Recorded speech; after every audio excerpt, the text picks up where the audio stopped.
Estudiantes, muy buenas tardes. ¿Se puede escuchar? Buenas tardes. Buenas tardes, Inge. Sí, se puede escuchar, Inge. Muchísimas gracias. Perfecto. Entonces vamos a comenzar nuestra clase número 4 de la materia de estructuras de madera y metálicas. Van a disculpar por el retraso. Infelizmente hemos estado pues trabajando prácticamente a contrarreloj con el tema de las notas. Eso ya está totalmente saneado. Entonces vamos a arrancar la clase del día de hoy. Bueno, vamos a hacer una clase un poquito corta. La otra que quedamos para el día sábado la vamos a hacer un poquito más larga, ¿sí? Muy bien. Les di una tareita, que era el ejercicio número 1 y el número 2. Me imagino que han podido hacer. No era nada más que recordar lo que habían visto ustedes en resistencia de materiales. Simplemente era un poco de ese repaso, ¿no?, que tenían que hacer para poder hacer esos ejercicios. Simplemente, ¿ya? Sin embargo, considero de que a la hora que revise los ejercicios voy a ir viendo algunas diferencias. Preguntarles si aquí en la pregunta 1 han tenido algún problema, primeramente. O no han podido utilizar las herramientas, o no han entendido muy bien cómo había que hacer. Todavía la pregunta 2 es un poco más clara, pero la pregunta 1, ¿han tenido algún problema? ¿O todo quedó muy claro? ¿Sí?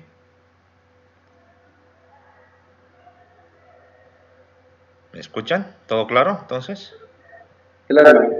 Ya, perfecto, ¿sí? Bien, hemos entrado a ver lo que sería acero estructural, hemos visto el tema de los tipos de perfiles, evidentemente para tener un uso más fluido de las perfilerías, no solamente las que están acá en este catálogo, también otras que pueden haber, por ejemplo, en México, o que pueden haber también en Europa. Al fin y al cabo, la normativa como tal se puede aplicar a los perfiles de otras procedencias. Usualmente, por ejemplo, en Sudamérica, los perfiles europeos son los que se utilizan más para construir, debido a que son más asequibles en cuanto al precio. Sin embargo, la norma AICC es la que se aplica para lo que sería la verificación o el cálculo de esas estructuras. O sea que no es regla utilizar necesariamente el catálogo de AICC para poder hacer en este caso el diseño. Se puede también usar perfiles que sean laminados en caliente, pero que se conozcan sus dimensiones y propiedades mecánicas. Eso es lo más importante. Bien, entonces lo que vamos a hacer ahora es continuar un poquito ya cerrando este tema y vamos a entrar a ver algunas ventajas y desventajas. Esto con mayor detalle lo voy a pasar en unos videos. Sin embargo, vamos a hablar al respecto, ¿sí? Déjenme poner un poco más grande. Y por ejemplo, vamos a entender y reafirmar algunos puntos. Y si tienen alguna duda o un punto en contra, me lo van a decir, por favor, ¿sí? Ya. Hemos visto dentro de todo lo que hemos avanzado que el acero estructural como material de construcción estructural es mucho más ventajoso debido a su alta resistencia por unidad de peso. ¿Se acuerdan? El P específico del acero es 7.8 toneladas por metro cúbico. El del hormigón es 2.4. Entonces, ante esa diferencia uno podría pensar, bueno, el acero estructural me genera estructuras más pesadas. Eso es falso, debido a que la alta resistencia del material acero hace que realmente las edificaciones, ya sea los miembros, columnas, vigas, diagonales, etcétera, sean más pequeños en volumen y evidentemente mucho más liviano. Por eso se dice que a nivel mundial se pueden construir estructuras más grandes, ya sean edificios, puentes u otros, con acero. Y además, desde un punto de vista sismo resistente, es una gran ventaja tener edificaciones más ligeras. Es por eso que tenemos que ya definir y pensar que para edificaciones sismo resistentes, más que el hormigón, el acero es mucho más adecuado, debido a esta propiedad. También la madera, vamos a ver más adelante, que es muy buena. Y el hormigón, si bien es un buen material de construcción, se puede calcular, se puede hacer una verificación sismo resistente, se puede diseñar, se puede armar, pero mejor estructura uno consigue con acero, ¿sí? Eso está totalmente claro. Y a nivel mundial, los sitios que son altamente sísmicos, como puede ser California, México, Chile, Japón, la mayoría de esas zonas para edificaciones de gran altura prefieren usar acero estructural o edificaciones compuestas con hormigón y acero, porque tienen esta ventaja, ¿sí? Otra ventaja importante es la uniformidad. Está claro, ¿no? O sea, el acero como es un material manufacturado, industrializado, una parte de una viga de acero no difiere de otra parte, o sea que es un material totalmente uniforme y homogéneo, a lo diferente que lo que pasa con la madera o con el hormigón. El hormigón, como hemos dicho, realmente es muy variable en cuanto al tipo de material, al agregado, al tipo de consolidación. Uno cuando fabrica hormigón se da cuenta de que realmente en cada sector hacer un vibrado exactamente igual es imposible, o sea que hay lugares un poquito más consolidados que otros y evidentemente es más variable. El material es elástico, ¿no?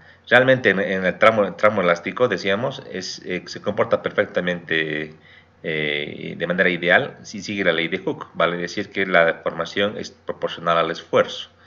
Y esto nos ayuda mucho a aplicar la teoría básica de ingeniería de materiales para lo que sería el análisis y diseño estructural, a diferencia del hormigón, por ejemplo, o la madera, que es mucho más variable y mucho más complejo, pero que digamos de alguna u otra manera igual se asimila a ese comportamiento, pero lo más exacto es en el acero.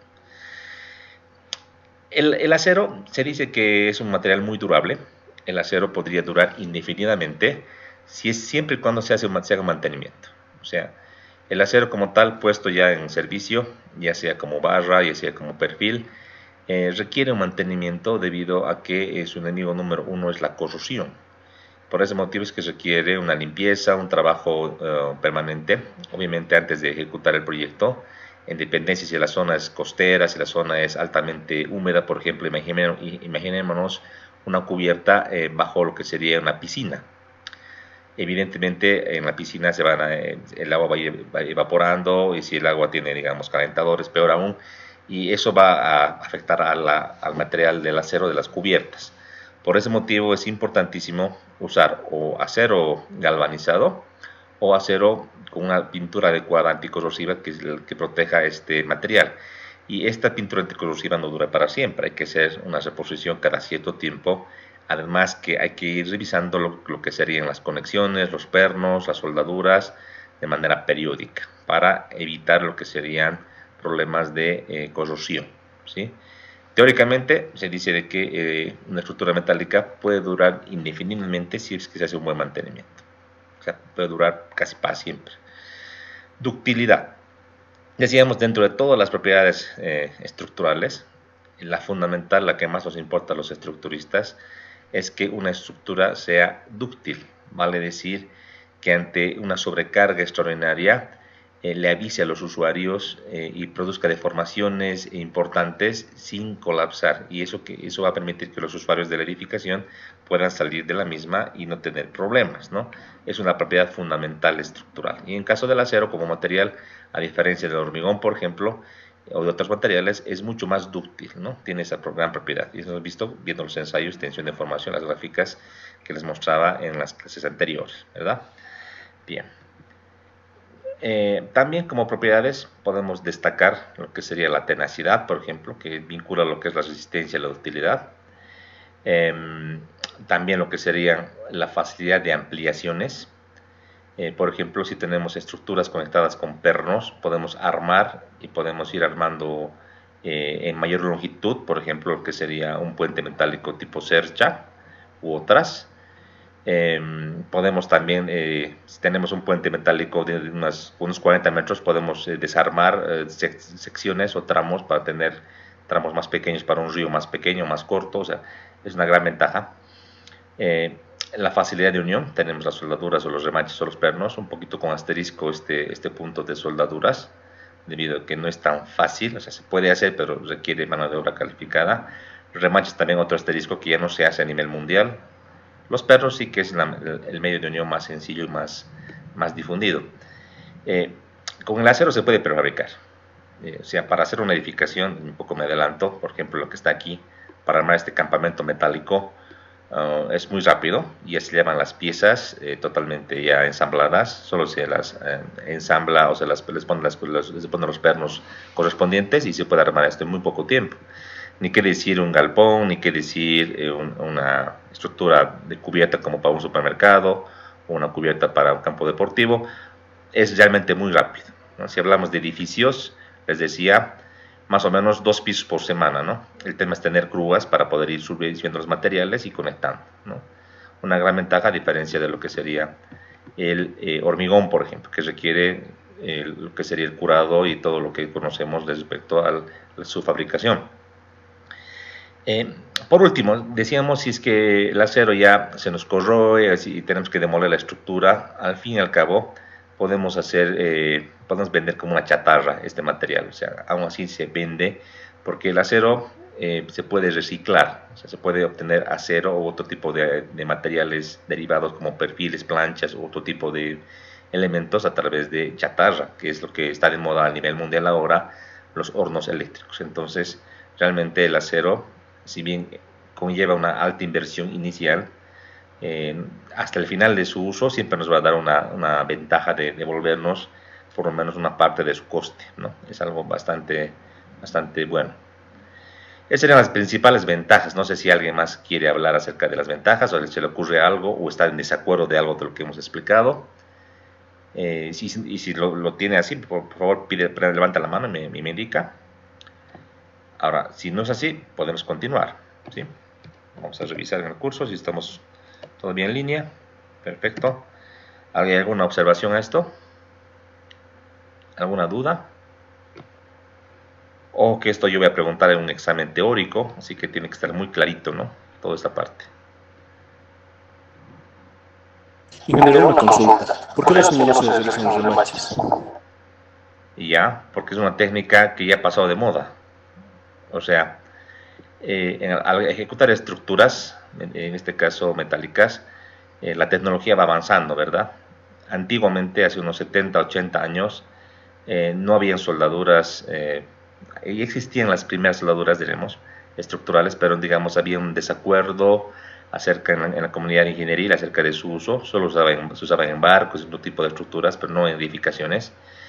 Los pernos eran pernos de baja resistencia y no había otra que usar los famosos remaches. Estos remaches, dentro de su proceso de ejecución o constructivo, aparte que es muy peligroso porque hay que calentar el metal casi a los 600, 800 grados Celsius o más, conlleva, aparte de ese problema, el uso de mucho personal y aparte para poder ejecutar la cabeza posterior para ser remachado se requiere un equipo llamado remachador que hace mucho ruido y en definitiva son puros perjuicios, diremos. Aparte que es mucho más lento hacer un remache, ejecutarlo, porque como te digo tienes que calentar el material, esperar que esté caliente, llevar con unas tenazas, pasar por el orificio y ejecutar la otra parte de la cabeza del remache. Todo este gasto de tiempo, mano de obra y además que es, digamos, la lentitud en la ejecución se gana o se lo sobrepasa con los pernos. Y ya tenemos pernos de alta resistencia, que de lejos son mucho más fáciles de ejecutar y en cuanto a mano de obra el costo no es pues comparable. O sea, realmente con los pernos se puede hacer mucho más rápido, mucho más fácil y mucho mejor incluso, ¿no? Por ese motivo es que los remaches han dejado de ser ya de uso convencional, yo te diría hace unos 50 años o más, ¿no? Actualmente remaches, yo sé que todavía en algún país se tiene solo con la finalidad de reemplazar elementos. Por ejemplo, imagínate que tienes una cubierta o tienes un puente hecho con remache para hacer el mantenimiento periódico que les decía. Si ven que una parte, un remache está ya oxidado, está corroído, se lo puedes reemplazar, pero para que quede estéticamente igual es con otro remache. Para ese tipo de proyectos de refuerzo o de reparación se hace ese tipo de trabajos, pero ya desde un punto de vista, digamos, de estructuras nuevas, no es conveniente. O sea, ya no se hace. Es más, yo no sé si todavía, por lo menos a nivel Sudamérica, existen las personas con el conocimiento de ejecutar los remaches. Eso ya ha pasado a la historia. Y eso es una observación que se hace, ¿no? Hay materias como resistencia en materiales 2 donde se ven los remaches, ¿no? No es una observación a la técnica del remache, es a la parte de la materia como tal. Yo entiendo que los libros o la literatura de la materia toca el remache desde un punto de vista histórico, porque así se han construido pues estructuras muy importantes, ¿no? incluida Torre Eiffel, ¿no? Sin embargo, actualmente ya no se tiene este elemento, sino es soldadura o perno, indefinidamente. Así es, esa sería la respuesta. Gracias, ingeniero. De nada, muy bien. Bueno, no todo en la vida tiene pues, ventajas, ahora tenemos que ver las famosas desventajas, ¿no? Y obviamente decíamos, un perfil de acero, una estructura de acero puede durar indefinidamente, pero eso tiene un costo. O sea, realmente el costo de mantenimiento, el costo de estar cada año haciendo inspecciones técnicas y de pintar periódicamente y limpiar o cambiar alguna pieza por el tema de la corrosión, tiene su costo. O sea, no cualquier persona puede hacer ese trabajo, sino requiere personal especializado. Sería también injusto pensar que, por ejemplo, todo este tipo de material, o sea, que es por culpa del acero que hay que hacer mantenimiento. O sea, eso es injusto. O sea, cualquier tipo de estructura, sea cual sea el material, hay que hacer un mantenimiento periódico para evitar que se vaya deteriorando y con el tiempo ya tengamos que hacer trabajos mayores. Eso es algo, digamos, normal. Solo que hay, digamos que, por ejemplo, el hormigón tiene una ventaja de que la capa de recubrimiento le da ciertamente más protección, de hecho, al acero que está dentro del núcleo de los elementos y es menos probable en zonas, digamos, no tan húmedas que el hormigón se vaya deteriorando. Pero de manera natural, con los años, sí, pasan unos 10, 15, 20, 30 años, ya existe un fenómeno que se llama la carbonatación, que ya le afecta al hormigón, ¿verdad? Mientras que en el acero, y ese fenómeno no es irreversible, mientras que en el acero, al hacer el mantenimiento periódico, se puede tener las piezas, los miembros, tal como salieron de fábrica, digamos, ¿no? Sin ningún problema. Entonces, digamos que es injusto pensar que es por la falta de que el mantenimiento es por culpa del acero, sino que es algo natural y normal que se tiene que hacer siempre, sea cual sea el material de la construcción. El fuego es uno de los enemigos fundamentales del acero, ¿no? Yo pasé un curso con un colega experto en el tema de ingeniería de fuego para estructuras y fue muy interesante, pues, y voy a compartir con ustedes una pregunta que nos hizo. Y nos dice cuál es el fuego es peor para miembros de hormigón o para miembros de acero como material, ¿no? Esa era la pregunta, ¿no? De hecho, uno en la literatura técnica conoce y analiza y ve que, por ejemplo, si el fuego llega a una cierta temperatura superior a los 600 grados Celsius, si mal no me acuerdo, en el acero le baja significativamente las propiedades resistentes, vale decir, el módulo de elasticidad, la tensión de fluencia y la resistencia a tensión. Y esto hace que, obviamente, llega a un punto en el cual ya pues la estructura o los miembros soportan mucho menos de lo que deberían soportar y eso conlleva un colapso. En el hormigón también ocurre lo mismo, simplemente que el hormigón tiene este recubrimiento que protege, cada centímetro de recubrimiento adicional protege al núcleo. Hagamos de cuenta que el recubrimiento, la parte exterior, no tiene un trabajo estructural como tal, sino que protege a la armadura de acero como también al núcleo central del hormigón, que es el que trabaja y el que soporta las cargas. Entonces, cada centímetro o cada pulgada, si tú lo ves desde un punto de vista norteamericano, adicional que tengas de recubrimiento, protege a este hormigón. Entonces, si por ejemplo vamos a ejecutar una fábrica de explosivos y lo vamos a hacer de hormigón, no es buena idea decirlo como una vivienda en las columnas y en las vigas y a 2 centímetros o 2 centímetros y medio. No es buena idea, ¿no? Habría que pensar con este criterio y darle pues por lo menos unos 5 centímetros o un poquito más.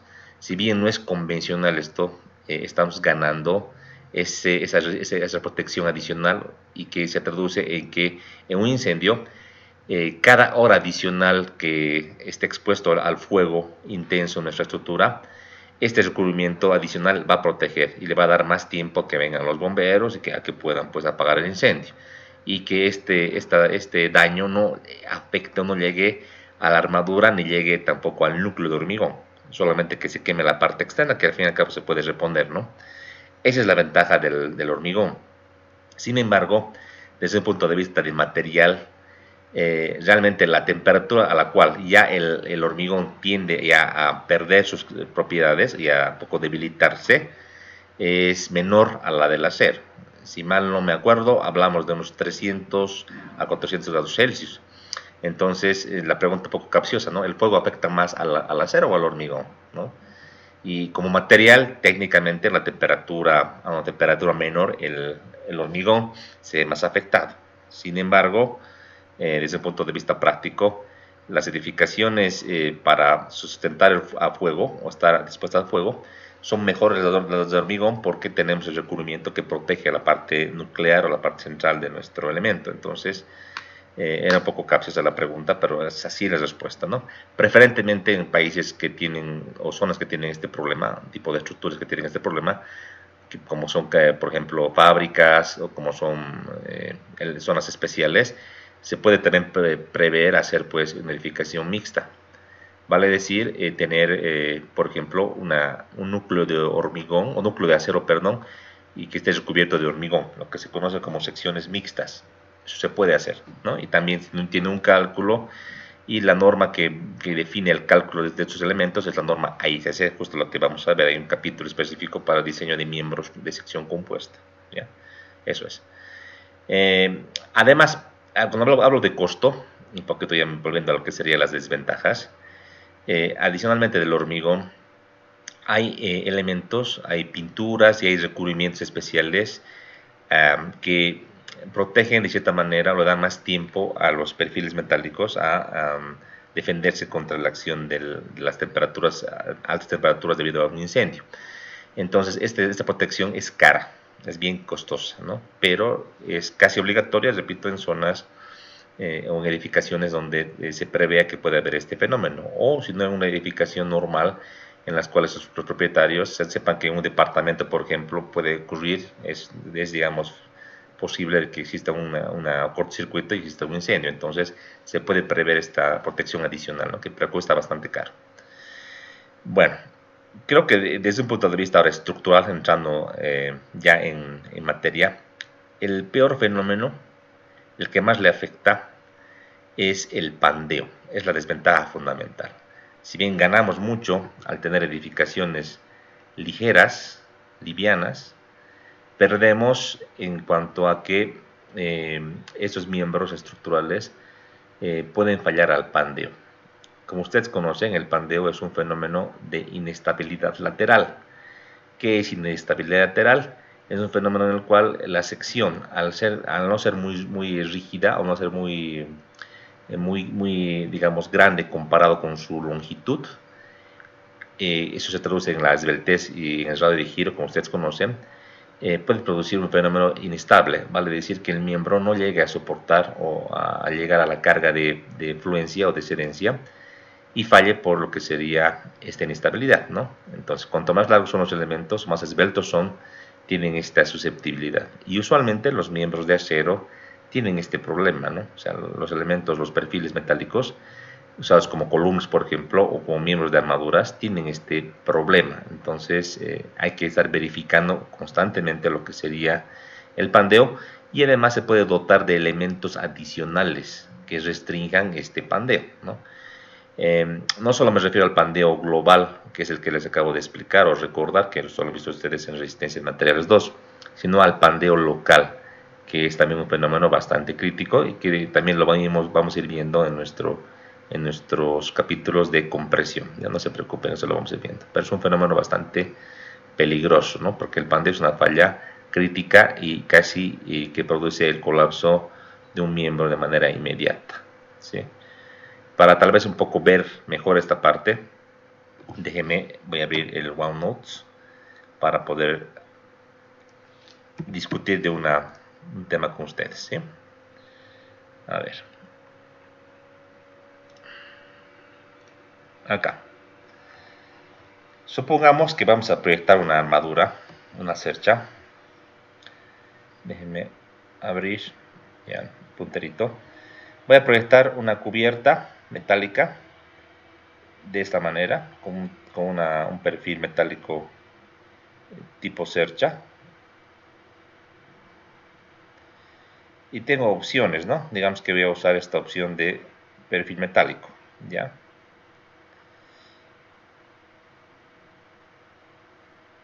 Es una opción de configuración de armadura, perdón, ¿no? Que digamos que va a estar simplemente soportado. Es una de las opciones que yo voy a utilizar. También existen otras opciones, por ejemplo, una estructura similar en cuanto a la luz que va a cubrir, en cuanto al canto de la estructura, también la misma, pero que en vez de que los elementos vengan de esta manera, entonces, y de manera contraria, ¿verdad? ¿Se acuerdan? Esta configuración de la celosía que estamos armando sigue ciertamente un criterio de decir una es una armadura tipo Howe o tipo Pratt, ¿se acuerdan? O tal vez otra que en definitiva también uno puede pensar y tal vez para una luz específica podamos usar otro tipo de cercha, tal vez la famosa Warre, ¿no? que puede ir de esta manera.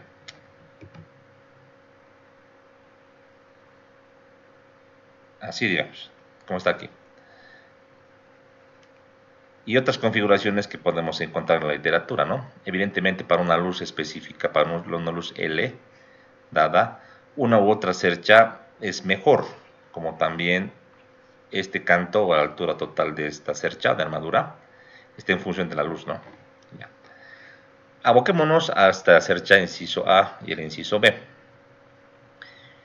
Si el pandeo es el enemigo fundamental que tenemos que evitar, yo les preguntaría, ¿qué tipo de elemento, qué tipo de cercha vamos a utilizar? Supongamos que en la cercha, que es la parte que vamos a utilizar, forma parte de un portiquito, que aquí lo voy a hacer más chiquito solamente para la escala.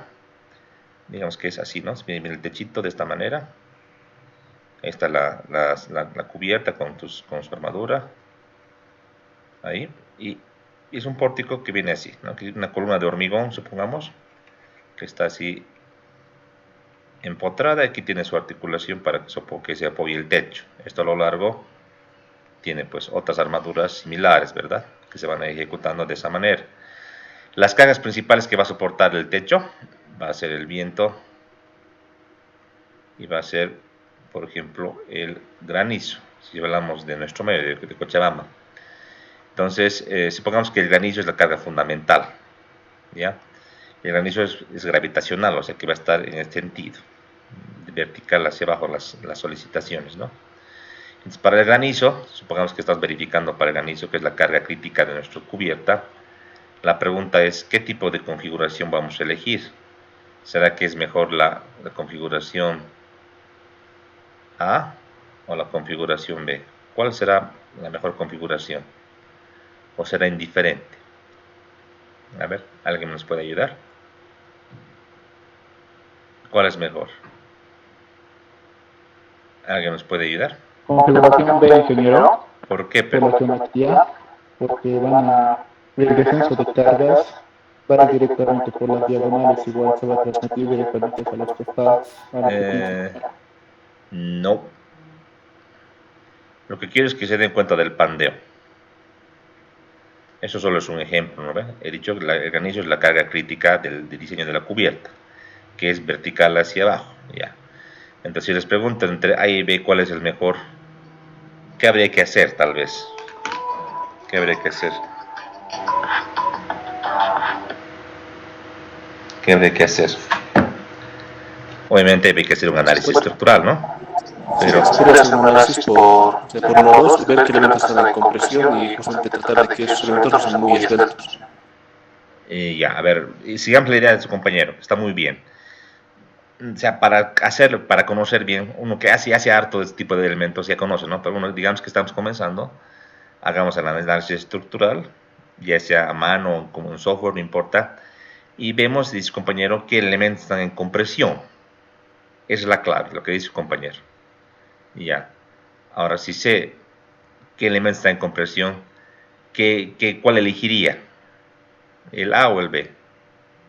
Ahí está la pregunta. ¿Alguien nos puede ayudar? ¿O cuál sería la respuesta?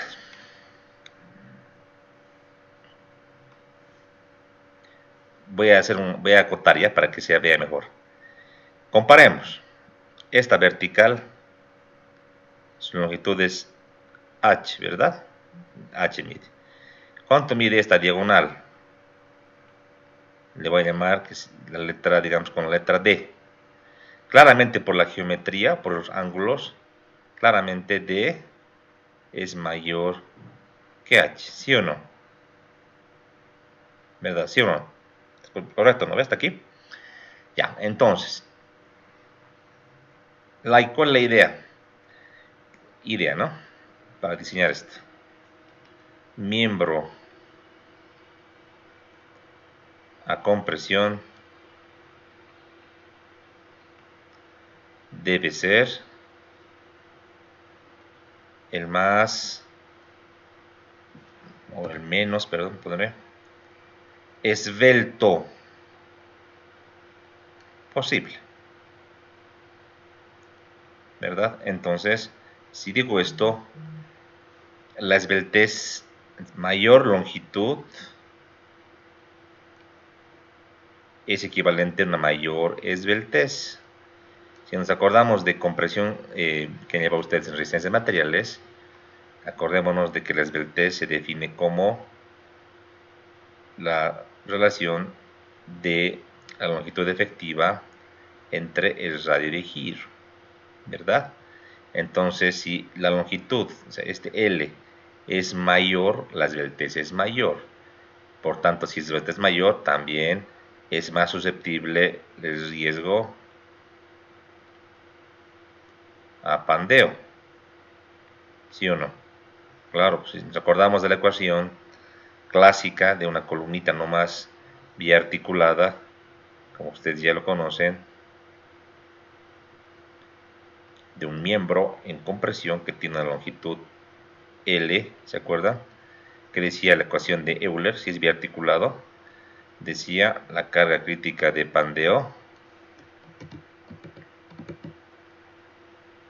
de Euler, o Euler como se debe pronunciar, es pi cuadrado por el módulo de elasticidad entre la esbeltez, KL entre L. Esto al cuadrado, ¿verdad? Eso pues sería por el área, ¿verdad? Para que nos dé unidad de fuerza. Entonces, si tú ves la ecuación, lo que manda en la capacidad, menor capacidad será si tengo una mayor esbeltez. Entonces, si tengo una mayor esbeltez, esperaré una menor capacidad, por tanto, más riesgo al pandeo.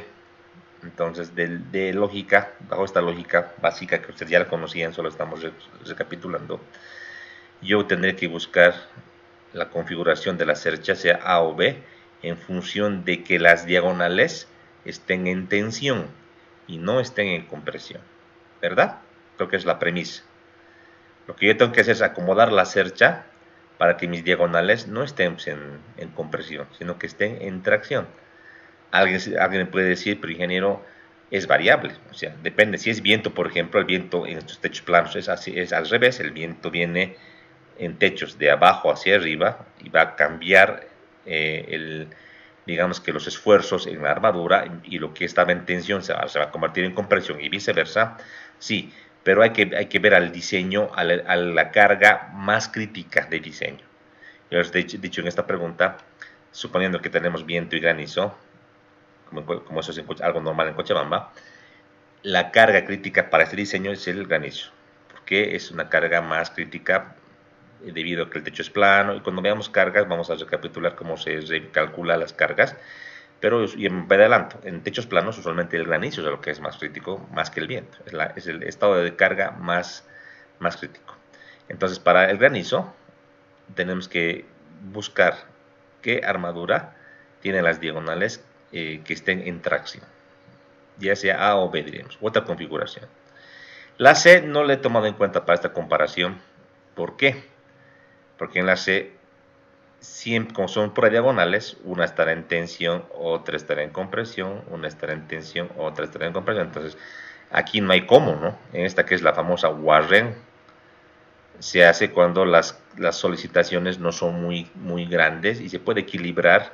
Tal vez digamos que tenemos viento y granizo, que ambos tienen el mismo efecto similar. Entonces, bueno, podemos utilizar una Warren para poder cubrir este techo.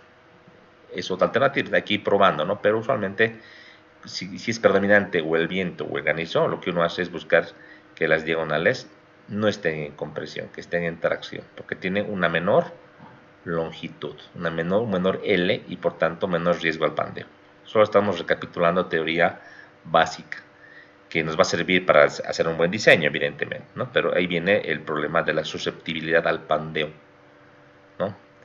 Otro punto importante en el pandeo, aquí voy a colocar otro tip, ese será el tip número 1, aquí pondremos el tip número 2, ¿cuál sería?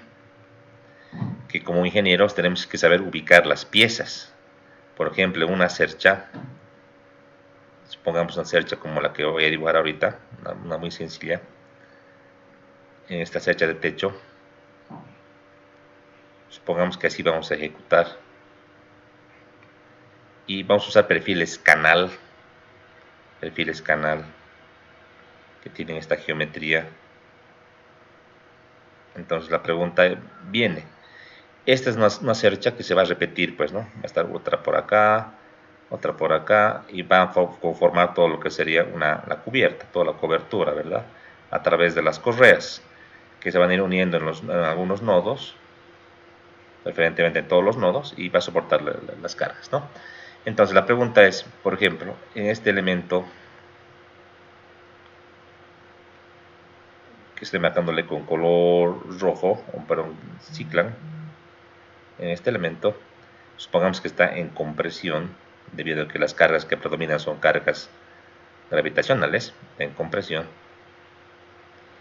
Uso este perfil. La pregunta es, ¿uso el perfil canal? ¿De qué manera? ¿Lo utilizo de esta manera? ¿Así? ¿O lo utilizo de esta manera? O sea, lo uso en el plano o transversal al plano. ¿Cómo lo utilizo? Ahí viene la pregunta. ¿Cómo lo utilizo? Como está en compresión, sé que está en pandeo, tiene riesgo de pandeo. Y puede que aplique esta fórmula de Euler y otras que vamos a ir viendo en este curso. Pero ¿cómo lo coloco? ¿Lo coloco en el plano o transversal al plano? ¿Cómo coloco? Y si estoy en función de un criterio, ¿no? La idea es recordar de que un perfil como este, un perfil canal, bueno, aquí lo tenemos ya dibujado, utilicemos esto, tiene dos ejes, ¿no? Tiene un eje principal X y un eje principal Y. Para esta sección, la inercia en el eje X es mayor que la inercia en el eje Y. Por tanto, el radio de giro en el eje X es mayor que el radio de giro en el eje Y. O sea que el eje X, por eso se llama el eje fuerte, el eje mayor, el eje fuerte también se le llama, ¿no? Y el Y es el eje menor. Entonces, en función de ese criterio, como sé que si aquí en la fórmula entra el radio de giro para el mismo K y el mismo L, yo tendré una mayor esbeltez si R es pequeño, ¿verdad? Entonces, en base a ese criterio, yo podré ubicar mi sección de manera vertical o de manera transversal. Yo les pregunto, ¿colocamos de esta manera o colocamos de esta manera? ¿Cuál sería la manera correcta? ¿Alguien nos puede...? La primera. La primera. Digamos que esta es la opción A y la opción B. La opción A sería para ti, ¿de acuerdo? Sí. Ya. ¿Alguien que esté en desacuerdo o en contra? ¿Alguien que esté en contra?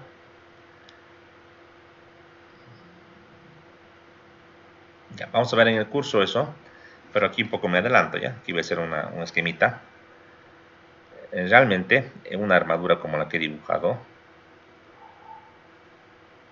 si hablamos del plano, digamos que está así, en este plano, si tengo toda esta cuerda superior está en compresión, los elementos que restringen esa compresión son estos son estos nudos con esos elementos diagonales, ¿verdad?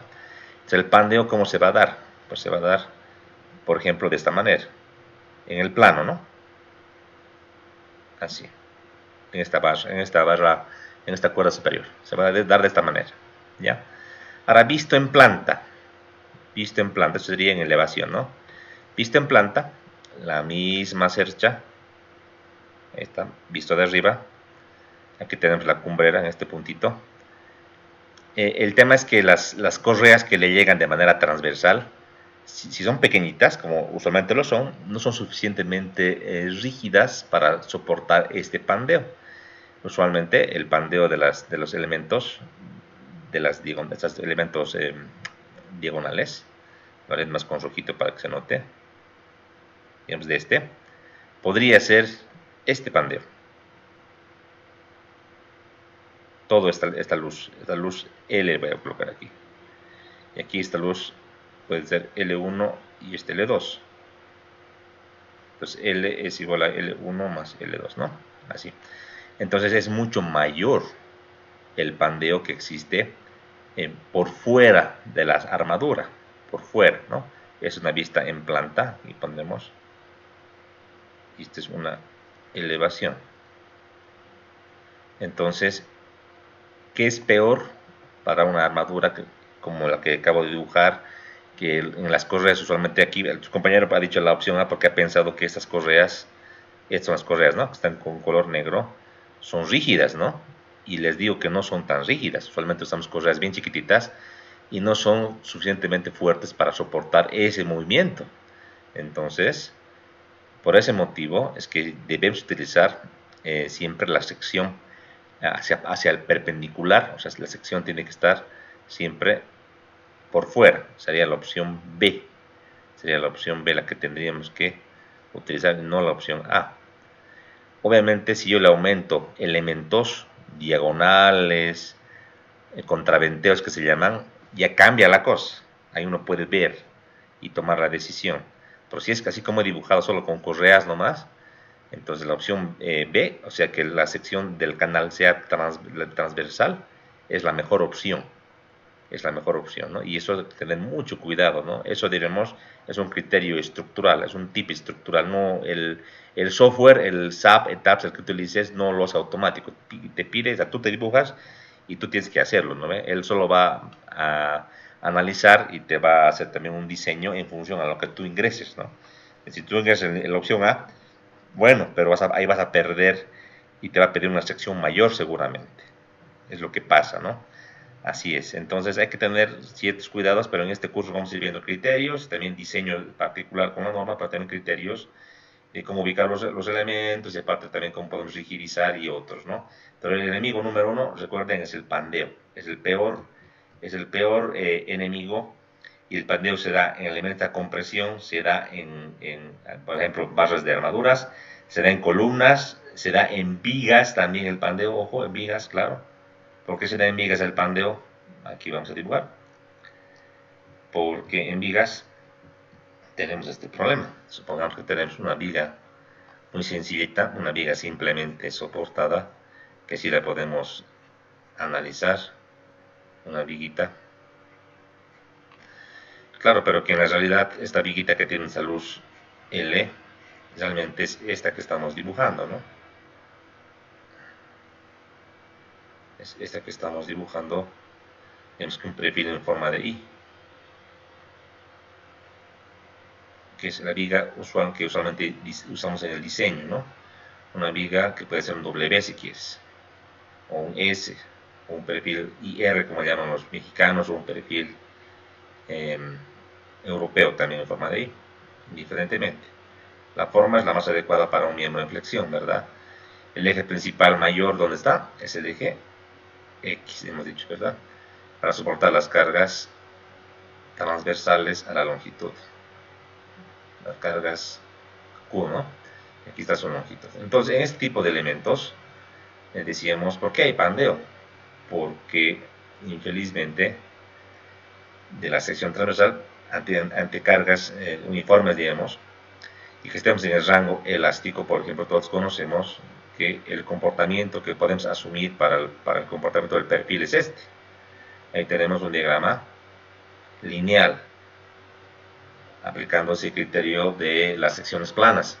Entonces aquí tenemos en la parte superior, tenemos lo que son las compresiones, aquí lo que son las tracciones. Aquí podemos sacar una resultante en compresión, una resultante que esté en tensión, decíamos, ¿se acuerdan? Entonces toda esta parte que estoy achurando, sí, con color verde, toda esta parte que está aquí, del eje neutro hacia arriba, está en compresión. Y esa parte se puede pandear, tiende a pandearse. ¿Por qué? Porque los elementos son delgaditos. Si comparo este ancho, que se llama BF, o esta altura, que le voy a llamar D medio, si lo comparo con los espesores del alma, que es TW, o el espesor del ala, que es TF, la relación es grande, es abismal. BF hablamos de 5, 6, 7 pulgadas, 8 pulgadas, y TF apenas de media pulgada, un poquito más, un poquito menos. Entonces, como la relación es alta, el perfil va a querer pandearse. Entonces, ese fenómeno de pandeo que se da en la sección, en miembros en flexión, también tiene que analizarse. Ese fenómeno de pandeo, por si acaso, hace que las vigas como estas, si no tienen ninguna restricción, tienden a girar, o sea que la sección que estaba originalmente colocada de esta manera, totalmente recta, tienda a girar de esta manera.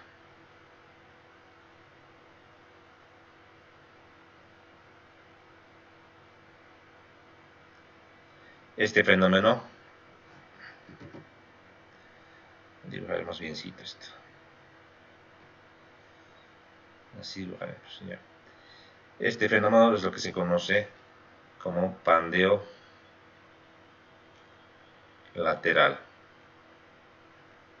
torsional,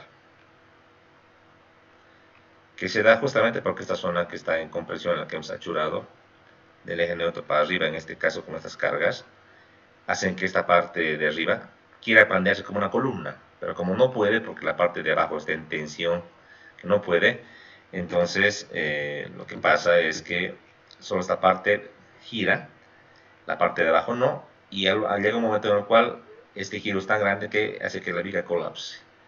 Y la carga de colapso usualmente es menor a la carga de falla que podríamos tener con esta viga. Entonces aquí se calcula un momento crítico de pandeo lateral torsional, muy similar el término crítico al que usábamos en columnas bajo la teoría de Euler. Entonces, como verán, en todo está metido lo que es el pandeo, ¿no? Tanto en vigas como en columnas, miembros de armadura, y aparte lo que es el pandeo local, que todavía eso no lo hemos visto, ¿no? Entonces, realmente el enemigo número uno es el pandeo. Y en cada capítulo, en cada cálculo que vayamos viendo desde compresión hacia adelante, vamos a tener que revisar este fenómeno que es bastante crítico y usualmente usar elementos adicionales para mitigar este fenómeno u otro que puede haber, ¿ya? Esto es solamente un pantallazo del que vamos a ir viendo, no se preocupen. El enemigo número uno, ya saben, pandeo. Muy bien. Algunos ejemplos o definiciones, aquí tenemos, ¿no? Una estructura. Ya el tema de las definiciones, eso en un video vamos a ver, no es tan importante ahora ver. Solo apreciar qué tipo de edificaciones podemos ejecutar. Cualquier tipo de casa, edificio, vivienda se hace, ¿no? Usualmente en Bolivia no hacemos tanto en acero porque es muy caro, ¿sí? Pero si tenemos que hacer una edificación rápida, se construirla rápidamente para, por ejemplo, un showroom o un negocio, entre hacer en hormigón y acero, mil veces hormigón, acero, perdón, y se hace, ¿no? Porque es el inversionista quiere que, digamos, mostrar sus productos de una manera rápida, digamos. Tiene su dinero, tiene el terreno, entonces quiere construir. Y si lo hace con hormigón tardaría, digamos, unos 6 meses, si lo hace con acero tardas un mes, entonces no hay mucha diferencia. Y es preferible invertir un poquito más en perfiles que perder el dinero, el tiempo o los meses en el tema de su mercadería, ¿no? Entonces son temas así. Ahora, para arquitecturas bien imponentes, o sea, volados grandes, por ejemplo, se utiliza acero. Hormigón es muy difícil, muy complejo, tiene mucha limitante. Campamentos, por ejemplo, o sea, ustedes cuando vayan a ejecutar algún proyecto, una obra civil, por ejemplo, acá me animaría a decir que estamos cerca de un puente que se va a construir. Ahí tenemos el río, ahí tenemos, digamos que la zona aledaña al río. para poder alojar a los trabajadores, tener galpones para el material, etcétera. Se requiere un galpón. Y la mejor manera y la más eficiente es tener un campamento desmontable que sea con perfiles o con perfilería, por ejemplo, de pared delgada, con los famosos steel frame. Entonces, esto tú puedes tener esta perfilería ya comprada, ya realizada. Claro que involucra un costo un poco elevado a un principio, pero que te va a servir para muchos proyectos. Acabas la obra, desmontas los paneles y te lo llevas otra vez. Y si quieres tener algo más largo o más corto, puedes aumentar tramos o quitar tramos. O sea, es algo muy versátil, ¿no? Algo muy versátil, algo muy bueno. También tenemos lo que serían estructuras tipo galpón o tipo nave industrial también que se llama. Aquí tenemos un galpón hecho por pórticos. Los pórticos son los que estoy marcando con el puntero, si se fijan. Son pórticos paralelos, simétricos. El nivel tensional o de esfuerzo no es exactamente el mismo. Usualmente los pórticos que están en el borde tienen diferente tratamiento a los pórticos intermedios. Dentro de esta estructura, aparte de los pórticos, tenemos lo que son los largueros laterales, tenemos también lo que son las correas y elementos transversales y los famosos contraventeos o contravientos, que son estas diagonales, que hacen o sirven para rigidizar la estructura ante cargas laterales. Usualmente debido al viento, por eso se llaman contraventeos, ¿no? Y también tiene que ver con el tema del pandeo, nos van a ayudar también ante ese fenómeno, siempre y cuando los ubiquemos de cierta manera y sea un perfil lo más respetable. Si solamente son tensorcitos, solamente van a servir para rigidizar, no tanto para el pandeo. ¿Sí? Las coberturas o ya la parte exterior hecha por usualmente placas o paneles que son metálicos y la cubierta también hecha por un panel o por una placa, ¿no? De calamina, pero si es una industria seria y quieren, por ejemplo, mitigar el sonido, mitigar, en este caso el ruido, son paneles ya, ¿no? Y también aíslan de la temperatura. Tenemos también las estructuras tipo de centro comercial o supermercados, esta estructura muy similar a la que tenemos, por ejemplo, en el ICI Norte o en el Hipermaxi, que tenemos armaduras planas principales, las que están por acá, y armaduras secundarias, ¿no? Entonces también se pueden optar a tener grandes luces con este tipo de estructuras. También se pueden hacer estructuras tipo cubiertas en 3 dimensiones, que decíamos, se acuerdan con lo que les mostraba la clase número 1, que teníamos una armadura tridimensional, ¿no? También se puede hacer, proyectar este tipo de armaduras que usualmente siguen un patrón ya definido. Campos deportivos, donde tenemos los acabados o las armaduras que uno elige en función de la luz con diferentes configuraciones, ¿no? Aquí, por ejemplo, tenemos, se ve a la vista, son perfiles angulares que se han ido ejecutando en cerchas con elementos paralelos, ¿no? No es una sola cercha plana, son dos cerchas que se unen con un elemento para que trabajen con una sección compuesta, ¿no? Entonces, la forma, si es recta, si es con dos caídas, si es así en curva, es indiferente, es en función de la, digamos que de la geometría que nos dé el arquitecto o el proyectista para poder acomodar la perfilería. Aquí, por ejemplo, si se ven bien las correas no son como un perfil, sino que es una armadura, es una celosía, propiamente dicha, hecha por unas varillas y por un perfil, ¿no? Son alternativas que se pueden seguir para hacer tipo, proyectar este tipo de estructuras. Aquí tenemos una cubierta, por ejemplo, que está muy de moda ahora, que es la famosa cubierta tipo sombrero, que tiene esa configuración y que además hacia los costados de las graderías tiene una cubiertita pequeñita, ¿no? Que se proyecta en otra altura. Ese es digamos que el típico formato de estas armaduras, ¿no? Aquí tiene un acercamiento y como pueden ver también los perfiles tienen esta pintura color azul que no es por estética, sino que es una pintura anticorrosiva que protege de la corrosión, ¿no? Como pueden ver ahí. Las famosas naves industriales con una grúa viajera, o también conocido como puente grúa, en la cual, si se fijan las columnas, si son de hormigón o son metálicas, en este caso metálicas, tienen una saliente que hace de ménsula para que este elemento longitudinal pueda soportar a esta viga viajera para, en este caso, y que sirva para levantar cargas en cualquier sector de nuestra nave industrial, ¿no? algo muy común. Y el cálculo diferente, diremos que un galpón convencional, es que aquí tenemos que calcular lo que sería tanto esta viga viajera, este volado y la conexión para soportar estas cargas, ¿no? Y obviamente también la columna, si es de hormigón o si es de acero, y sus fundaciones, ¿no? Tiene una carga un poquito mayor. Puentes de acero de envergadura importante, puentes clásicos, que tenemos el puente Golden Gate de San Francisco, puentes tipo Cercha, ya tipos puentes muy antiguos, tienen un principio muy, muy bonito, son puentes tipo voladizos, se les conoce así, que ya no se los proyecta tanto, pero es una alternativa también, y puentes tipo viga de sección variable. Edificaciones de todo tipo, decíamos desde las oficinas pequeñas o oficinas de showrooms, hasta edificios de gran altura, ¿no? Este edificio, por ejemplo, es un edificio, si mal no me acuerdo, de 140 pisos prácticamente, que tiene una altura de 580 metros, ¿no? En una urbe donde, si se fijan, es como tener puro edificaciones medianas regulares, y aquí tener justo en el medio un tremendo edificio, ¿no? Y es como se muestra acá, es metálico. Aquí está la parte de la construcción de la parte superior, es totalmente metálico, ¿no? Pero hay también sectores donde tenemos hormigón mixto, que sería una sección de acero con hormigón, ¿no? Esto para generar, tomar todas las bondades de lo que sería el hormigón y el acero, ¿no?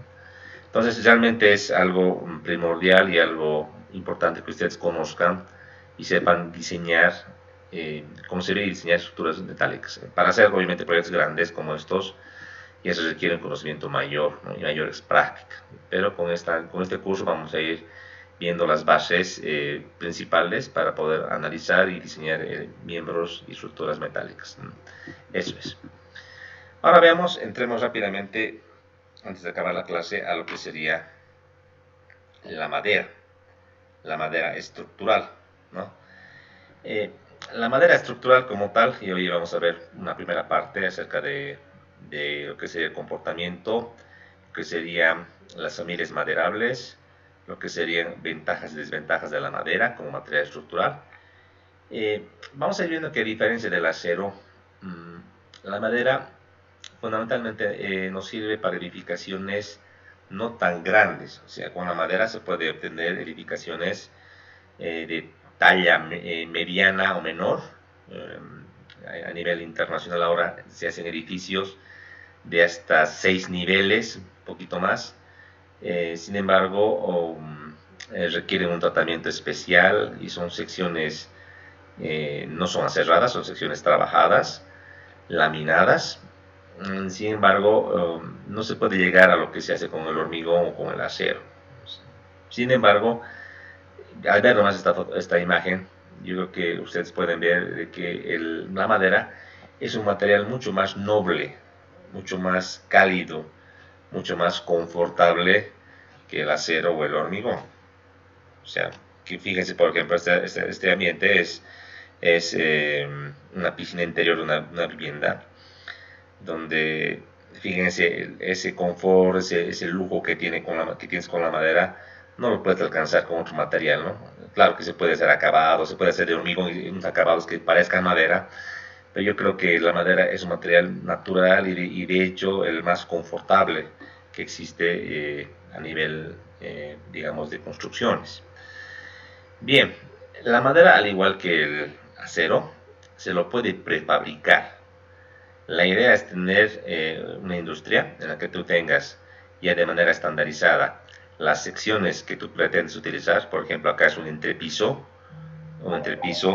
que se va a proyectar para una edificación.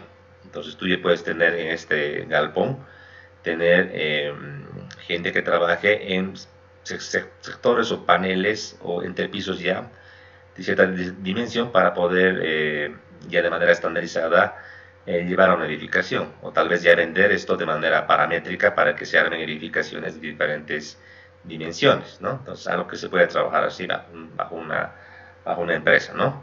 Aquí tenemos las famosas vigas, aquí tenemos los elementos transversales que son las riostras, Y a diferencia de lo que sería hormigón armado y acero estructural, el entrepiso, o sea, el acabado, no puede ser losa de hormigón, sino que aquí se habla de un piso que sería como un entablado de madera o un acabado de madera sobre el cual se va a caminar, ¿no? Hay una diferencia fundamental. En edificios de acero, la losa sigue siendo hormigón, ¿no? Solo que ya no se utiliza una losa de hormigón convencional, sino que se coloca una placa, un panel metálico para vaciar el hormigón. Acá no, acá tiene que ser simplemente un acabado de madera. Son unos elementos, unas tablas de madera o entablado que sirve de elemento, digamos, de área para soportar lo que serían las cargas de área, en este caso el uso. Una diferencia fundamental. De seguro que este sistema es mucho más liviano que un sistema tradicional con hormigón. Es alguna ventaja que se tiene. Bien, como verán ustedes, aquí este sistema lo puede prefabricar, se lo puede llevar al proyecto, se lo puede ir montando, ¿no?, sobre la estructura, y también es un trabajo muy rápido y que es expectable y comparable a construir con acero. O sea, si tú puedes prefabricar estos paneles y llevarlos por tramos, es algo ideal, ¿no? Ideal. Perdón, muchachos, un segundito. Perdón, Julio, estoy ahorita en una clase. Acabando le llamo, por favor. A usted, gracias.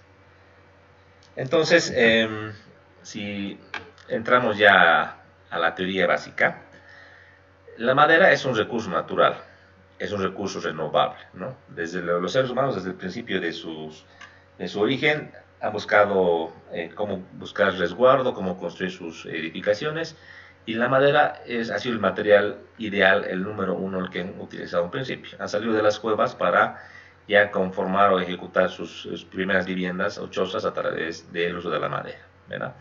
Una gran ventaja es que es un recurso renovable. O sea, si planificamos un bosque y decimos que, por ejemplo, en un sector vamos a empezar a talar y vamos a renovar y vamos a ir rotando, seguro que este bosque se va a ir renovando con los años y va a producir, pues, troncas suficientemente grandes para poder usarlos desde un punto de vista estructural. O sea, que es algo muy, muy bueno. Es un material más noble, o sea, es un material mucho más cálido, mucho más confortable, más natural, a diferencia del acero o del hormigón. Entonces es mucho más noble para el uso justamente de las personas. También es un material, como decíamos, si es renovable, es amigable con el medio ambiente. Para obtener yo secciones estructurales, no requiero contaminar como lo hago con el hormigón o con el acero. Recordemos que al confeccionar hormigón, hago un consumo muy elevado de agua y de agregados. Entonces vamos a tener que dragar ríos, sacar arena, sacar grava, cambiando las condiciones de flujo hidráulico de los ríos, o cambiando las configuraciones de los taludes que existen en las zonas aledañas. Consumo alto de agua. El cemento no es un material totalmente natural, se tiene que fabricar, y esa fabricación del cemento, como también su uso, genera, pues, daño al medio ambiente, mucho mayor al que se diga con la madera, ¿no? Perdón un segundito. Estoy en clase, por favor, le llamo después. Ya. Ahora, hablemos del acero. El acero estructural, como hemos divisado un poquito en las anteriores clases, se tiene que industrializar, llevar el material a una fábrica, ya sea el tradicional, que es a través del mineral y el carbono, o lo que sería a través del horno eléctrico con la chatarra. Se contamina el medio ambiente, cosa de que es mucho menos con lo que sería la madera. Entonces, si el manejo es, repito, renovable, planificado, prácticamente el impacto es mínimo, ¿no? Entonces es una cosa muy buena. Y seguramente que la tendencia a nivel internacional será, pues, enmarcarnos siempre en hacer un uso más adecuado de los materiales de construcción para no afectar tanto al medio ambiente. Y seguro que van a salir disposiciones a nivel internacional, no solamente local, para propender al uso de la madera como material de construcción. Bien, vayamos bien en detalle, ¿no? La madera como tal se obtiene de los troncos. Aquí tenemos una imagen muy explícita de una persona que está talando una tronca. Pero también para poder llevar troncas o materiales de gran tamaño no se puede hacerlo de manera manual, ¿no? Y para ser eficiente hay que usar equipo pesado. Aquí tenemos un equipo específico para el transporte y el desarrollo también existe de los que serían las troncas. Es la madera como material ahora estructural desde un punto de vista práctico es durable. O sea, si bien parecería que la madera se puede ver afectada por insectos, por hongos y por otros factores, o como termitas también, si se le da un buen cuidado, al igual que el acero, un buen tratamiento y buen cuidado, podría también durar mucho tiempo, no tanto como el acero, pero también puede durar, y también eso involucra un costo, que lo vamos a ver más adelante. Hay muchos tipos de tratamiento que se pueden hacer. Bien, todo va a depender si queremos proteger, por ejemplo, ante hongos, ante xilófagos, que son unos insectos que tienden en este caso, a afectar a la madera, las termitas u otros, ¿no? El fuego es otro fenómeno crítico, ¿no? Hay gente que piensa que la madera es el peor enemigo de la madera, es el fuego, ¿no? Que es muy susceptible a arder. Y vamos a ver que no es tan así. Vamos a ver ahora de que realmente la madera, secciones grandes de madera, no arden y se consumen de inmediato, más bien ayudan a no transmitir lo que sería la temperatura. Y eso vamos a ver a continuación, ¿ya? Lo fundamental es que la madera tiene una baja conductividad térmica, o sea que si hay un incendio afuera de una edificación de madera, la madera no va a transmitir de una manera muy rápida lo que sería la temperatura. Sin embargo, si es que el incendio es prolongado, evidentemente la madera va a arder, porque se va a consumir con el fuego, a diferencia del hormigón o del acero. Entonces, la idea es tener secciones gruesas y que también estén protegidas para que le den más tiempo a los equipos de salvataje o los bomberos a poder apagar el incendio, ¿no? Secciones muy pequeñas, muy chiquitas, sí son susceptibles a arder rápidamente. Eso es algo que tenemos que tomarlo muy en cuenta, ¿sí? Muy bien. Vamos a ver ahora la estructura. Dentro de la definición de la madera como material estructural, como tenemos que sacar de una tronca, entonces tenemos que ver la sección transversal de la misma, ¿no? Y hemos de encontrar que una sección transversal de madera tiene diferentes partes. Por ejemplo, tiene lo que sería la parte externa llamada corteza, tiene una parte más hacia el interior llamada albura, y más entrando hacia adentro tiene lo que sería ya lo que nos interesa, que sería el duramen y la médula, ¿no? Desde un punto de vista práctico, ¿sí? Práctico, diremos que la corteza y la albura son partes de la madera que no nos sirven para tener una parte estructural. O sea, la corteza simplemente protege al tronco, y la albura es como el tronco vivo, o sea, la parte que va transmitiendo lo que sería, en este caso, la savia, digamos que la parte que mantiene al árbol vivo, y además que le permite crecer y se va a ir convirtiendo con los años en lo que sería la parte central del tronco, o sea que se va endurando y se va expandiendo hacia afuera con los anillos de crecimiento. Entonces, diremos que cuando cortamos un tronco, ni la corteza ni la albura nos sirven de mucho para lo que sería la parte estructural. Lo que sí nos sirve es el duramen, que es la parte que está más al medio, que es la parte de tronco ya, o de una albura que ya no sirve, que es una albura muerta, que es la parte sólida y que su única función en un árbol es darle la rigidez. Todos conocen que un tronco, a medida que va creciendo y se va ensanchando, entonces está sometido a lo que sería el viento, lo que sería granizadas, lluvia. Entonces, ante ese fenómeno, sobre todo el viento, el tronco tiene que ser suficientemente rígido para que el árbol no colapse. Entonces, es justamente la parte central, el maduramen, la que le confiere esta característica. Y es justamente la parte que nos sirve para generar pues la parte estructural. Justamente es eso, ¿ya? Vamos a ver que haciendo algún corte dentro de nuestro tronco, por ejemplo, podemos tener un corte llamado corte radial, que es un corte que está acá en esta imagen, que se lo saca de la manera transversal, y hacia lo largo del tronco tendremos este esquema. ¿ya? Explicar acá de que lo que sería el tronco, si bien crece hacia afuera de manera exterior, hacia los anillos de crecimiento, se va ensanchando, de manera longitudinal también va creciendo. Entonces, de manera longitudinal, los troncos de manera natural tienen una característica, tienen células largas y esbeltas llamadas fibras. Estas fibras son naturales y sirven para lo que sería el transporte de la parte, digamos, nutritiva de lo que sería la albura inicialmente, y al convertirse en duramen se mantiene. Entonces podemos indicar que una tronca, una viga, una sección de madera, tiene como característica lo que sería la fibra. La fibra siempre va a estar en dirección longitudinal del tronco. Si yo lo corto de manera radial, como está acá, la fibra se verá como se muestra ahí. Prácticamente debería estar de manera paralela a las caras del corte, ¿no? Y si hago un corte, digamos, diferente, un corte inclinado o oblicuo, como se conoce, y puede tener esta configuración, ¿no?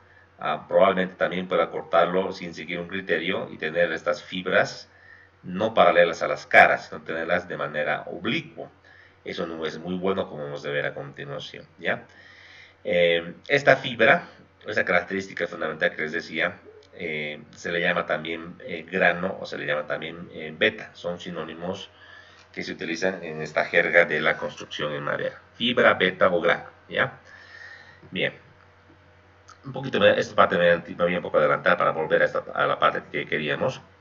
Y esa misma estructura que les he explicado con esa grafiquita está acá, en esta imagen mucho mejor conseguida. Ahí tenemos lo que sería la corteza, como decíamos.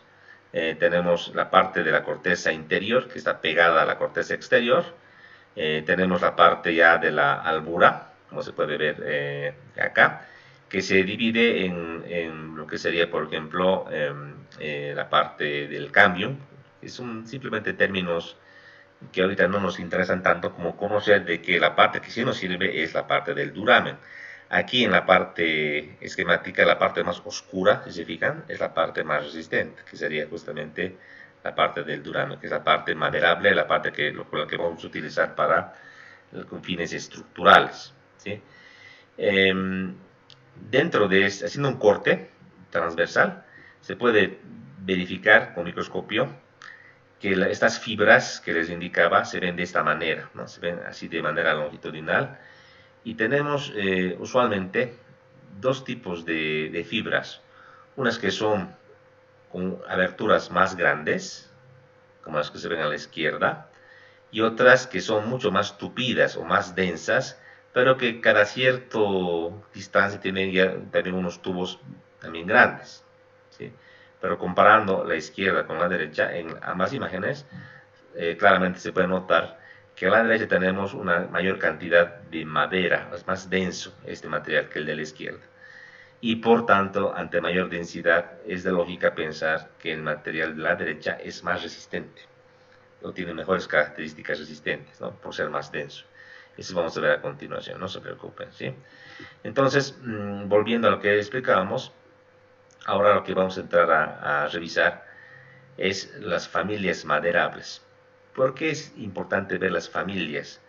Es que tenemos que pensar y recordar que la madera es natural, o sea, no es como el acero que se lo industrializa o es como el hormigón, que básicamente es un material que se tiene que concebir a través de un cemento Portland que es estándar, ¿no?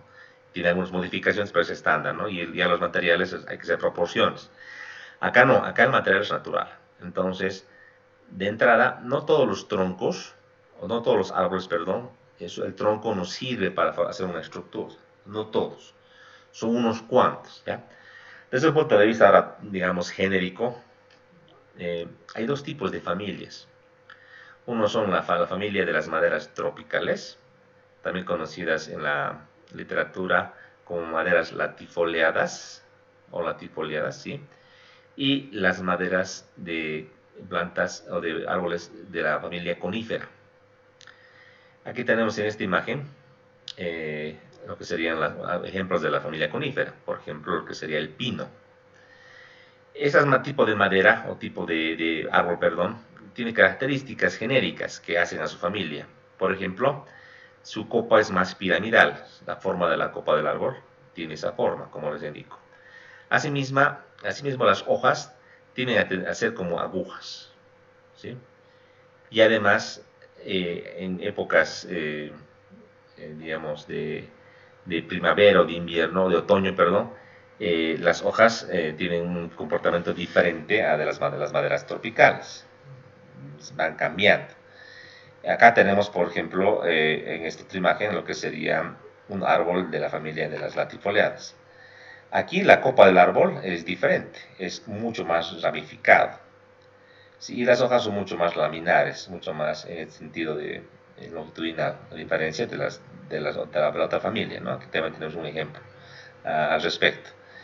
Ahora, de manera general, cuando hablamos de tropical, hay que pensar que este tipo de maderas están en el oriente. Por ejemplo, en Bolivia tenemos esto en el Chapare, tenemos en Santa Cruz, tenemos en el Beni, en Cobija. Y las coníferas son más de climas un poco más templados a fríos. Habría, por ejemplo, esto más en la zona andina, ¿verdad?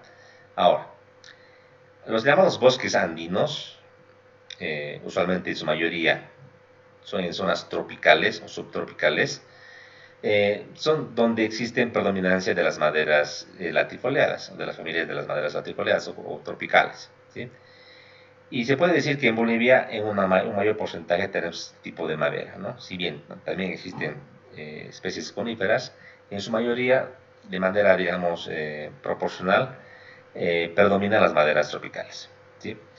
La diferencia entre una madera tropical o latifoliada contra una conífera es que de manera general tienen mayor resistencia y mayor rigidez. O sea, si hablamos de la resistencia, decimos que a igual densidad, las maderas latifoliadas tienen mayor capacidad de carga o mayor resistencia a la tensión, a la compresión, a la flexión. Y cuando hablamos de mayor rigidez, es la mayor capacidad que tiene a soportar las deformaciones. Por ejemplo, una viga ante cargas externas, una madera de la misma dimensión, misma sección transversal, una madera tropical, tendría una menor deflexión que una madera conífera. Esto de manera general es la regla. Hay casos especiales en los cuales esta regla no se cumple tanto así, pero de manera general diremos que las maderas coníferas son más competentes que las coníferas. Ahora, eso que explicaba se puede ver acá de una manera bastante clara. O sea, en un corte transversal, si vimos con microscopio, el tronco es mucho más denso que en una conífera. Entonces, si comparamos dos especies o dos muestras, una de madera conífera y una de latifoliada, si tienen el mismo peso específico, ambas, seguro que la madera latifoliada es más resistente, porque esa densidad que existe y las paredes tan pequeñas de las fibras le confiere esa resistencia, ¿no? Es muy evidente, es como confeccionar un hormigón con más porosidad o con menos porosidad. De seguro que el hormigón con menos porosidad va a tener mayor capacidad de compresión. Eso es claro, ¿no? Pero en este caso, esta explicación le estamos haciendo una analogía a lo que sería la madera, ¿sí? Usualmente, y de manera general, en cuanto a lo que sería las densidades, más o menos entre 300 y 550 kilos por metro cúbico estaría la densidad de las maderas coníferas. Mientras que de las latifoliadas, usualmente de 550 para arriba es su densidad, usualmente. ¿Ya? Okay, como les digo, algunas excepciones en algunos casos. ¿Sí?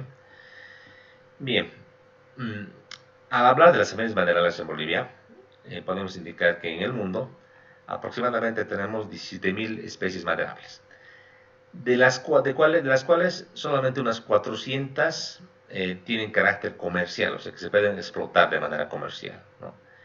Y solo unas cuantas de estas con fines estructurales, o sea que el resto es para mueblería y para trabajos de otro tipo, pero bien para estructura solo unas cuantas, no todas se pueden utilizar, ¿no? Ahora, para ir ya con el tema de la norma, veíamos en la clase anterior que la norma de diseño en acero es la que vamos a ver este semestre, es la AISC, que tiene una especificación y tiene un manual. La especificación tiene la parte principal y los comentarios, ¿verdad? En madera estructural tenemos la norma o el reglamento llamado Reglamento para Maderas del Grupo Andino. Se los voy a mostrar a continuación. Es este que está aquí. Este documento, que se lo ha elaborado a través de la Junta del Acuerdo de Cartagena, a través del PATS Refort, tiene el siguiente nombre específico. Se llama Manual de Diseño para Maderas del Grupo Andino. ¿Por qué se ha hecho un manual que tenga justamente este nombre del Grupo Andino? Porque como he explicado, las maderas que compartimos en Sudamérica, en la parte tropical, tienen características similares.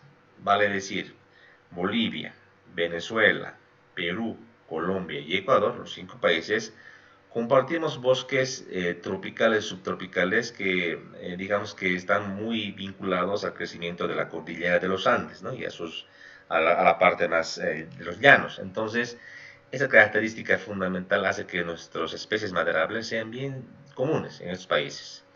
Y por ese motivo es que se ha generado este manual para poder hacer una clasificación y también la parte del diseño de miembros estructurales de madera. Antiguamente no había ningún documento a nivel regional, solo había normativas norteamericanas, alemanas, que infelizmente, a diferencia de nuestras maderas, solamente ellos, digamos, priorizan las maderas coníferas, porque es lo que abunda en aquellos países. En Estados Unidos, digamos que históricamente antes del ingreso de los europeos y que se forme ese país, antes cuando era solamente un continente virgen, había abundancia de ambos grupos maderables, tanto de coníferas como latifoliadas, pero históricamente cuando ya se ha hecho la colonización, prácticamente se ha arrasado con toda la madera latifoliada que había y se ha quedado solamente la madera conífera, que es la que ellos tienen y la que ellos ya desde el punto de vista, digamos, estructural y desde el punto de vista ecológico y de planificación maderera, es el que están reforestando, ¿sí? Tienen lo que serían los pinos, los abetos, y que son, digamos, lo fundamental, o digamos, la madera fundamental que ellos utilizan para la construcción, ¿ya?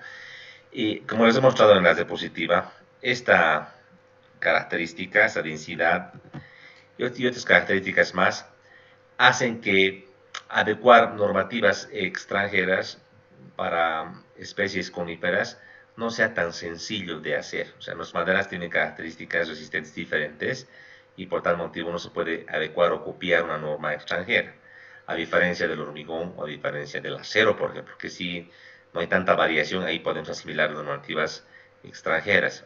Para Bolivia no. Y bajo esa premisa es que este grupo del Acuerdo de Cartagena, repito, con Bolivia, Perú, Venezuela, Ecuador y Colombia, se ha formado el año 1984, si mal no recuerdo, y ha generado este documento. ¿Sí? Entonces este documento se ha generado justamente por la necesidad que había en nuestro continente para tener un documento de referencia, tanto para el diseño como también para detalles constructivos. ¿Sí? Entonces, ahí está, se lo ha, digamos, promulgado en Lima, el 84. Dice que era entonces, de esta versión que se les muestra acá, no ha habido un avance porque infelizmente en nuestros países no hay criterio de invertir en investigación.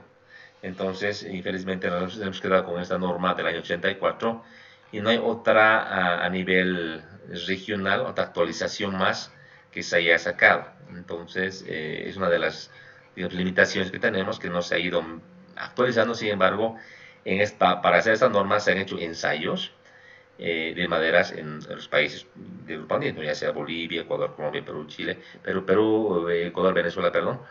Y lo que está acá en la norma tiene respaldo, pues, de pruebas y ensayos físicos que sí se han ejecutado, ¿no? Entonces es la norma que hemos de ver este semestre. Este manualcito tiene sus 3 partes. Vamos a revisar. La parte 1 es un poquito más descriptiva de lo que sería la madera como tal.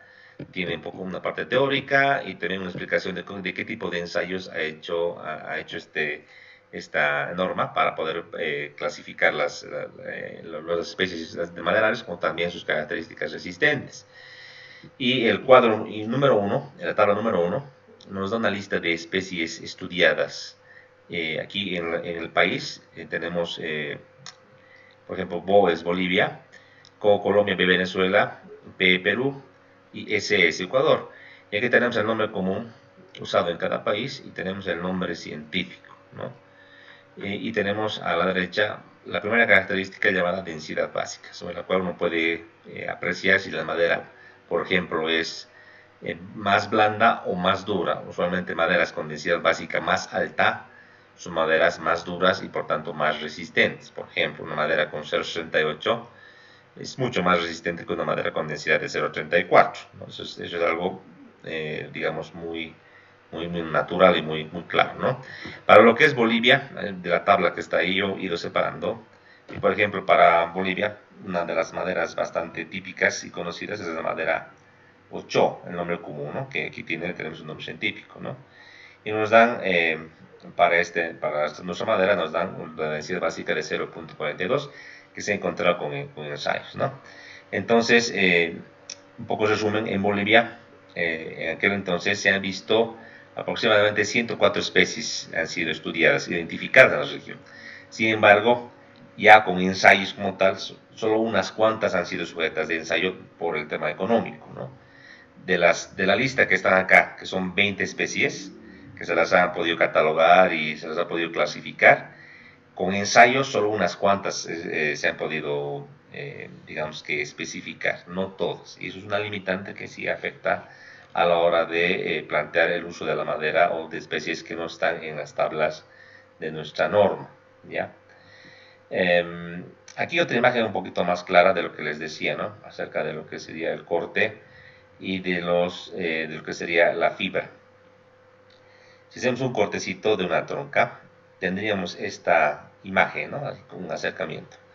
Tenemos la dirección longitudinal del tronco, que le llamamos también dirección paralela a la fibra o paralela al grano o paralela a la veta.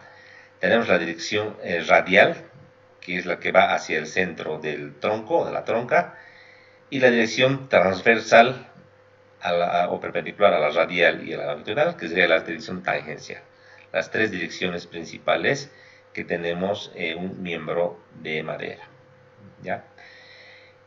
Infelizmente la madera, al tener estas fibras y al tener los anillos de crecimiento, como se muestra ahí en ese corte, eso confiere características diferentes en las tres direcciones.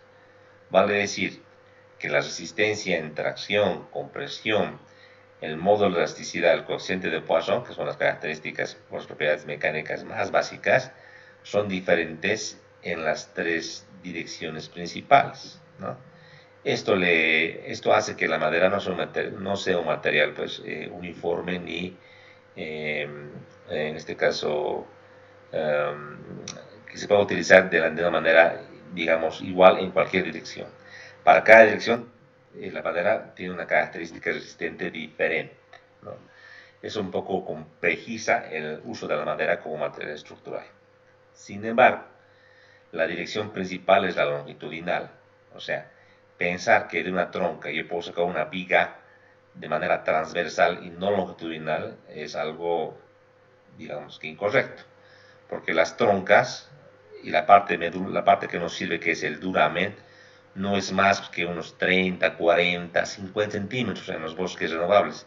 Supongamos que en un bosque virgen podamos encontrar una tronca de 1 metro, metro y medio, exageradamente, y descontándole la corteza y lo que no nos sirve, nos quede prácticamente unos 80 centímetros para tener una sección.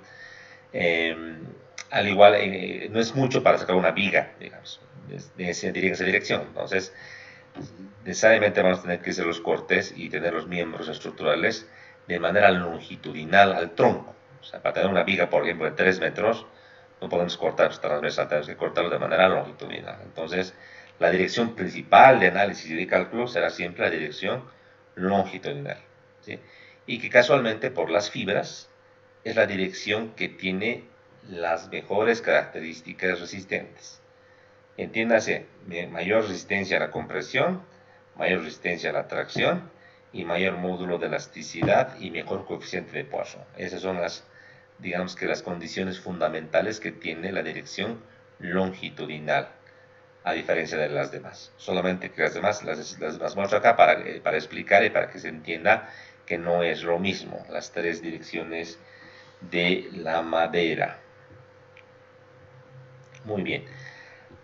Aquí quedaremos, estudiantes, y vamos a continuar la clase siguiente. Les voy a avisar que hemos reprogramado nuestra clase, les voy a avisar mañana temprano para poder recuperar lo que debemos, la clase que debemos del día de la anterior clase, ¿sí?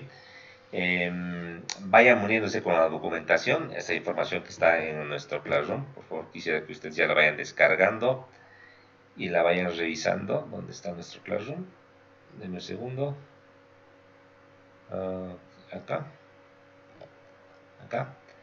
Por favor, les pediría que ustedes vayan descargando, por favor, todo lo que estamos subiendo en cuanto a lo que sería nuestro Classroom.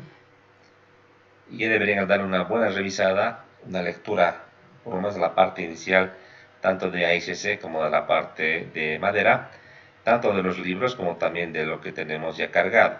Les recuerdo que de lo que es madera, que hemos empezado hoy día, aparte de la norma que está acá, tenemos lo que sería una bibliografía inicial. Tenemos 3 libros fantásticos y, por ejemplo, para esta parte inicial yo les recomendaría dar una pequeña lectura del capítulo 1, el capítulo inicial de este libro, que es un libro nacional muy conocido, que es el libro de Lessing Hoyos, que les va a servir para revisar la parte primeramente conceptual, para entenderla muy bien. Y como les digo, eso es una literatura nacional que está preparada por un ingeniero de Santa Cruz que tiene mucha ya antigüedad en cuanto a la publicación de este libro en su versión ya 2018-2020, y va a servir para que ustedes puedan entender de mejor manera, ¿no? Y no es una lectura larga, es muy cortita. Eso tendría que estar diciéndolo para la siguiente clase, por favor, ¿sí? Muy bien, entonces quedamos aquí y nos vemos la clase siguiente, estudiantes. Muchísimas gracias.